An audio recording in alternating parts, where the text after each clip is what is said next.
Rice में 80% carbohydrate होता है। तो ये 80% कार्बोहाइड्रेट आया कहां से? तो इसकी हम लोग डिटेल स्टडी करते हैं।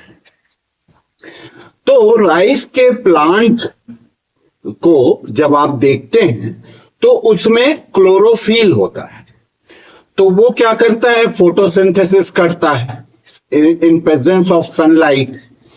तो जो हम लोग कार्बन डाइऑक्साइड छोड़ते हैं उसको क्या करते हैं, प्लांट जो है उसको यूटिलाइज करते हैं। तो वो carbon dioxide plus water equal to C6H12O6 plus जो है वो ऑक्सीजन लिबरेट करते हैं।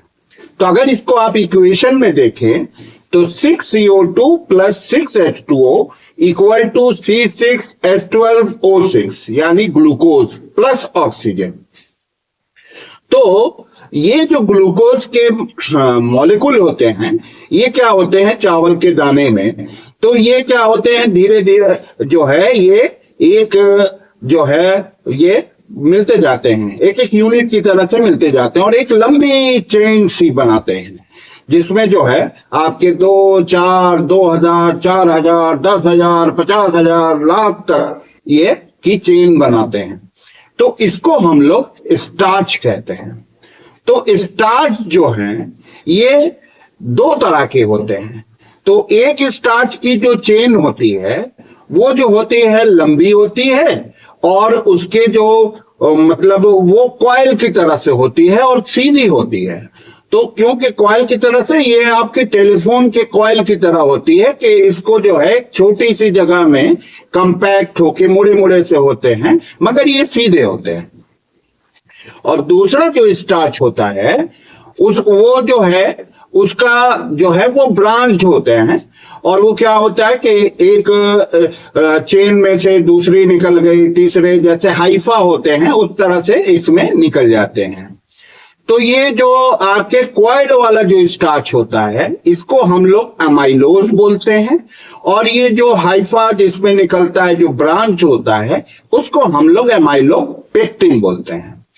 तो ये जो अमाइलोज वाला जो स्टार्च है इसका जो ग्लाइसेमिक इंडेक्स होता है वो कम होता है और वो डायबिटिक पेशेंट्स के लिए ठीक होते हैं। और जो ये ब्रांच वाला जो स्टार्च होता है जिसको हम लोग अमाइलोपेक्टिन बोलते हैं ये जो है इसका ग्लाइसेमिक इंडेक्स बहुत ज्यादा होता है और ये जो है डायबिटिक के लिए ठीक नहीं होता। तो वो कैसे? वो ऐसे कि जब हम लोग राइस खाते हैं तो स्टोमक में ये राइस जब जाता है तो वहां बहुत सारे एंजाइम्स होते हैं तो वो डाइजेशन यानी ब्रेकडाउन वाली प्रक्रिया होती है। तो ये जो कॉइल्ड वाला जो स्टार्च होता है जिसको हम लोग एमाइलोज कहते हैं उसको जो है एंजाइम को काटना जो है वो थोड़ा मुश्किल होता है और वो जो है थोड़ा देर में धीरे धीरे जो है ग्लूकोज लिबरेट करता है।